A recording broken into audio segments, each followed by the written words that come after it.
Well, it seems that we've entered a timeline I hadn't thought we'd see. As of 2:00 October 29th, SMG4 has announced their ending of the series, which leaves us with 9 videos left total and ending with a final movie, moments that I will cherish with all my heart. As of writing, I do not know this video will release before or after the show has ended, given my annoying habit of procrastinating and my general amount of screen time making production less than an enjoyable experience. But if this is truly the end of SMG4, then I want my final moments with the series to be expressed in a way that is personal, and what better way to do that than to tell the story of me and SMG4, and the role it has played in my life. Without further ado, let's start with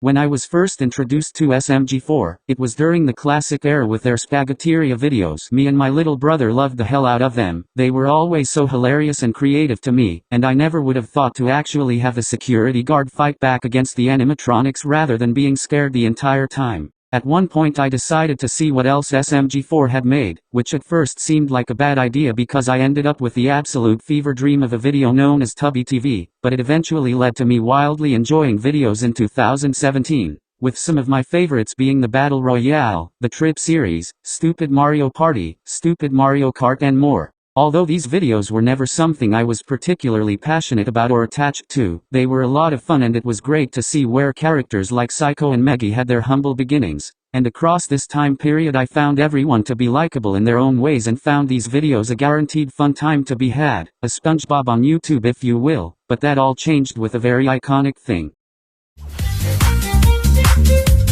While I had always enjoyed the SMG4 series, it wasn't until the Waluigi Arc did I fully get invested in it and start watching week by week. Earlier I compared this show to SpongeBob. Now imagine if SpongeBob began planting seeds in episodes and eventually led to having an engaging overarching plot you didn't even know you were interested in until a certain point. That is pretty much how I would describe what the Waluigi Arc did. It was very interesting to see each episode add an extra piece to the puzzle, where you were trying to figure out what was going on and what Waluigi was trying to do in the background of things. It made SMG4's Waluigi, in all honesty, a more compelling character than Nintendo's own Waluigi, introduced Tari, progressed Seiko's character arc that began in Luigi's lesson, had a crucial role in the SMG4 gang developing in the future, and helped me develop my ideology as an artist and a fan of art, realizing that it doesn't matter if it takes the form of a big movie or a simple YouTube channel made with Gmod, great storytelling and artistic merit can be found in anything. This was precisely my issue with Martin Scorsese's positions on the MCU all those years ago. As corrupt as Disney is, it is not right to dismiss an entire studio or genre as not being art or cinema, and to believe otherwise is to be close-minded and dismissive in my opinion. But that's enough digressing. The point is that SMG4 helped define how I view art, and by proxy, it helped define how I judge and criticize it, which also taught me to take the good with the bad and drink the glass half full when it comes to media, an ideology I still want to implement into other parts of my life as well. Although it is not official, I consider the Waluigi Arc, the Rapper Bob Arc, and the anime arc to be a 3-story saga, as it establishes and develops what we now know to be the SMG4 gang. The Rapper Bob Arc, although generally considered to be on the weaker end of SMG4 arcs, was still fun and made good work of the more ambiguous form of build-up that arcs had back in the day, as it further unionized the SMG4 gang, with them having to team up against their ex-friend after he dissed them for no reason. It also developed Bob as a character, as it made his hidden character arc come full circle in accepting his friends as what is the most important thing to him, and its inclusion of Waluigi was extremely effective, as it drew a great parallel between him and Bob, and it showcased Waluigi's character development after what happened during his own arc. And then came the anime arc, which I can only describe as a family fight all the way. From them standing ready to fight against the anime ban for Psycho to be able to stay in the kingdom, to Meggy getting major development and having that awesome moment with Mario in the rooftop, to them putting their lives on the line to break into Anime Island to save Meggy after she's been kidnapped. It truly highlighted the bond between the SMG4 gang.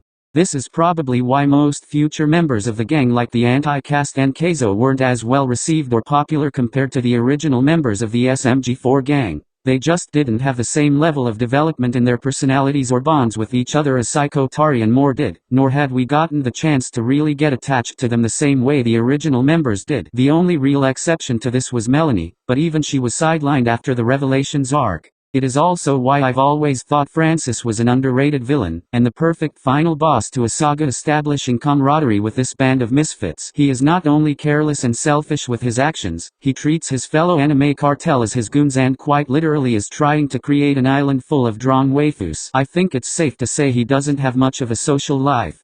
These arcs got me truly invested in both the show and the characters I was watching, and I was enjoying SMG4 a lot ever since, and that includes what they were doing in 2020 and 2021. I always liked the usage of characters like Wimpu and Rob, who weren't as developed as they should have been but I still thought were fun to see. Things were always smooth sailing for me when it came to this channel, but then we reach one of the harder parts of my life.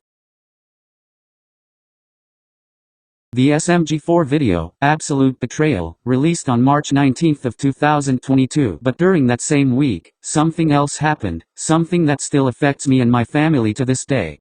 If there was one word to describe my history with my father, it would be complicated. To keep a long story short, things weren't the same after my family moved away from their old house, and that is mainly because my father didn't live with us and got into too much trouble. Well, during that week, I was called out of school early, and I found out that he was no longer with us. Just like our relationship, my feelings toward him were, and remain, devastating and complicated. A small part of me never truly knew if this is a loss, because he had hardly been in my life after a certain point. I had lost him before, only this time was a lot more permanent, but that didn't stop me from grieving him any less. And a part of me still felt guilty that I was too glued to my phone to make any kind of effort to spend time with him when I had the chance. It's not exactly something that is easy to live with. As sad as all of that is though, what does this have to do with SMG4? Well, simply put, I was not the only one going through this. I had been following Melanie through the Revelations arc, and when I saw the video Absolute Betrayal, it not only gave me someone to relate to, it also gave me something left to look forward to. And when the movie itself came out, it was everything that I needed. The conclusion to Melanie's journey in this series resonated with me deeply, from our shared guilt regarding someone's death to us both not really knowing what to do next. But what truly made a difference was how this movie handled its themes and core messages, as I not only related with Melanie throughout this entire thing, but even Niles as well, as he was also trying to become good enough for himself and who and what he has lost. In the end, this movie taught me to not be stuck in the past, and to instead live life well and keep moving forward, and that is what I learned to do. And hey, we both became writers of sorts, so that's a plus too.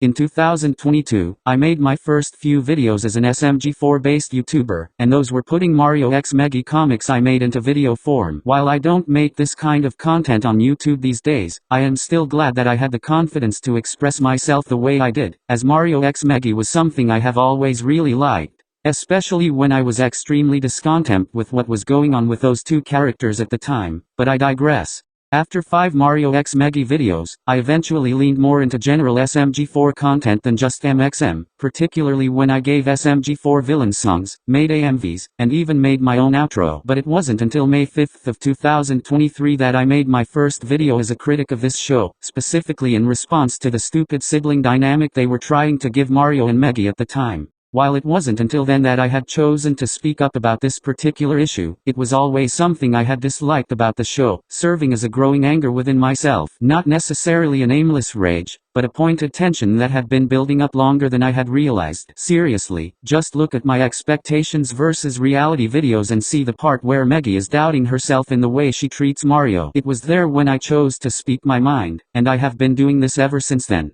The number one goal I've always had as a critic is to be someone worth hearing out, in that I can be someone who can make it clear to those who work on the show what works about their content, what doesn't work, and they can do better in the future. Because of this, I decided that I shouldn't act unreasonable or entitled when talking about the art, nor should I have inconsistent standards when I'm explaining what SMG4 has done with their art that is either right or wrong. I mean, look at any of my videos criticizing SMG4, and look at the Metal Blades video that made SMG4 stop listening to criticism and sparked terrible behavior from fans, and the difference is about as clear as night and day. The Metal Blade acted like everything he can say about the show, and even the creators themselves, is valid and should be listened to, and that it doesn't matter how entitled he comes across as or how much bad faith his arguments are in. The stupid, the customer is always right mentality that really pisses me off, and is precisely why the creators stopped listening to fans for a good year or so. It might be because I'm a longtime superhero fan, but I've always understood the phrase, with great power there must also come great responsibility, and that I should use the power of my voice responsibly. The worst I've ever said on here was me going a little far in criticizing the Arm Goes Psycho video, where I pedantically declared that Terry's character was going to be ruined after the ending of that episode. And while I do stand by that video not being good, it's clear to me that I let the bad taste that was in my mouth since the Western arc take over. But even then, I have chosen to learn from that mistake so I can be a better critic in the future.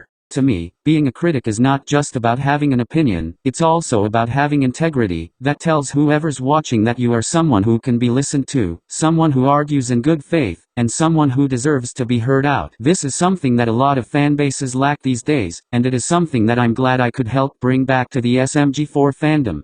This is why I like to think that I've had a positive impact on SMG4 as a whole. At the very least I know that my first video criticizing the show did, since we didn't see as much of Mario and Meggy being siblings in late 2023 or 2024, and it had essentially blipped out of existence by the time 2025 rolled around. But I also like to think that my good faith criticism and willingness to give credit where credit is due had returned a sense of nuance to the critical world of SMG4 that it had since lost after Metal Blade's video. And I truly believe that in my time as a critic of SMG4, I have grown and learned a lot about not just judging art, but also in developing ideas and executing them into my own works of literature on Wattpad and here on YouTube. I have made videos explicitly criticizing SMG4, I have made videos praising SMG4, I have a whole video talking about how to be an SMG4 critic, I have videos giving SMG4 ideas on arcs, and I have a whole series doing CinemaSins parodies to SMG4 videos. Something that I consider to be a very unique form of critique when done right. My time as an SMG4 critic has taught me a lot, and I will never forget the lessons I have learned from this experience, and I hope it will all help me as I move forward as a creative writer of fiction. My relationship with SMG4 has always been a funny one. What started as some web series I liked in the same league as SML, became an almost MCU-like universe that I felt like I was a part of. It helped shape me into who I am now, from the way I view art, to helping me understand elements of creative writing, to even encouraging me to move forward during one of the hardest moments in my life, things that I will forever be grateful for. The only thing I wonder is, what now? What will I do with this channel now that SMG4 is out of the picture? Well, for one, I'll probably start promoting my writing projects on Wattpad, but I will also continue to make SMG4 content in the future, though it will almost certainly be more limited than before. I will definitely keep making Swin's videos on SMG4 videos, as there are plenty of videos that I still want to Swin, and I can also write essays such as why Zero is the best villain in the show. But I also want to use this as an opportunity to explore other topics like Pokemon and general writing topics such as what makes the perfect romance. Whatever the case, from this moment forward, I will no longer call myself a critic of this show. Now I am simply a guy who can do some good media analysis, so we shall see what happens in the future. This has been Super Meme Maker 5, and I will see you all next time.